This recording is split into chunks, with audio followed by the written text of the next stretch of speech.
Today, I want to talk about the British Empire, but most likely from angles and places a little different from the classic story you've probably heard many times before, because it has always felt to me like something was missing or even misrepresented, as if Britain ruled the world only with ships, soldiers, and colonies.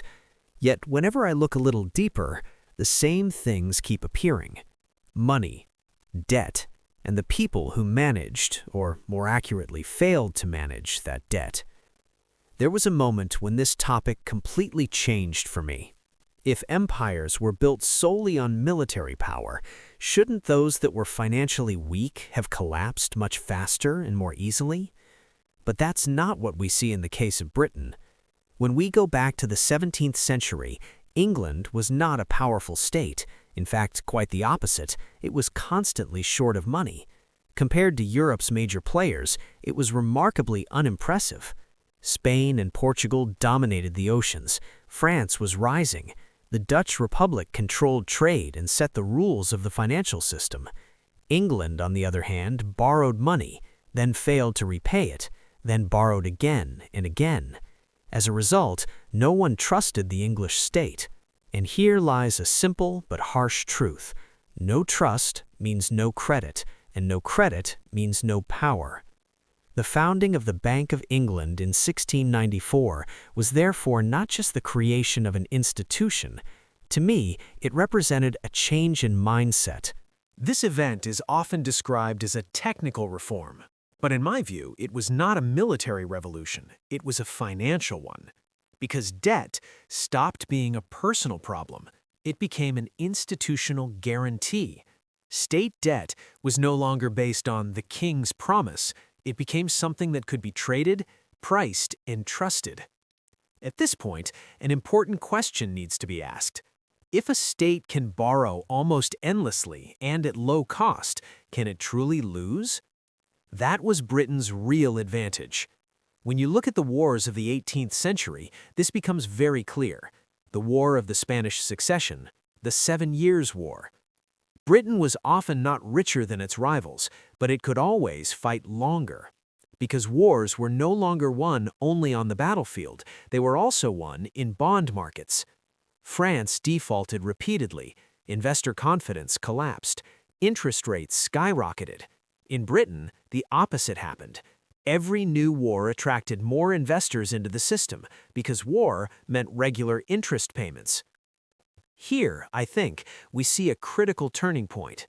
War stopped being just a matter of national interest, it became an economic investment, and that made the system even more resilient. But the story didn't end with war. When trade entered the equation, the picture became even clearer.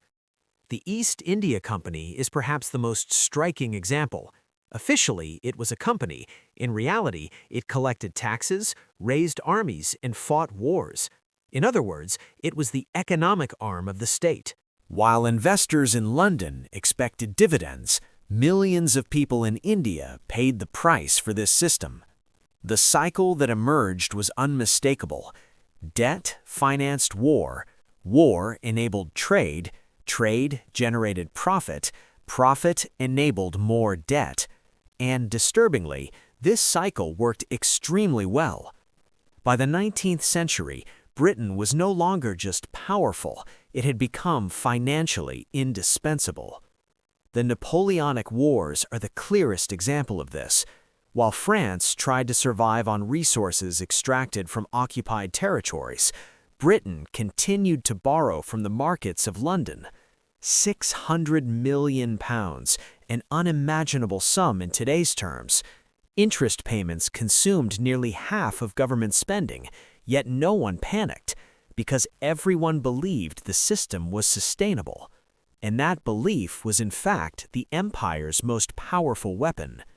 But this is where the darker side begins. Who paid the price for these debts? Most of the time, ordinary people. Through taxes, through expensive food, through inflation. As the financial system grew stronger, the burden shifted downward. The Opium Wars in China reveal this logic in its most visible form. A trade deficit was seen as a problem.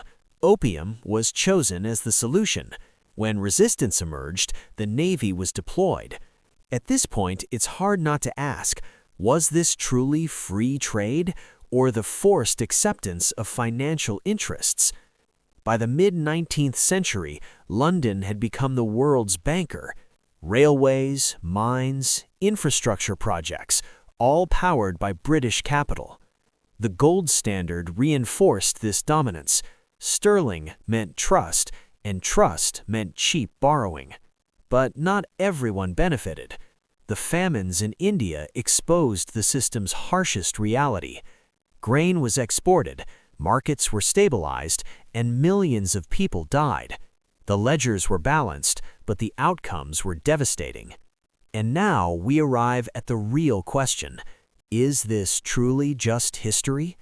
When governments today borrow trillions, when wars are financed through debt instead of taxes, when crises become disasters for some and opportunities for others, we are seeing a very familiar structure. The British Empire is gone, but the financial logic it created is still very much alive. So perhaps the real question is this: who controls this system, and where do we stand within that chain?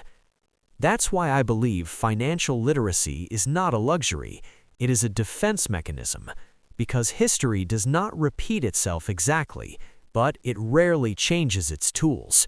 And if you don't understand those tools, they will crush you without ever needing to understand you. If you enjoyed the video, don't forget to like and subscribe to the channel.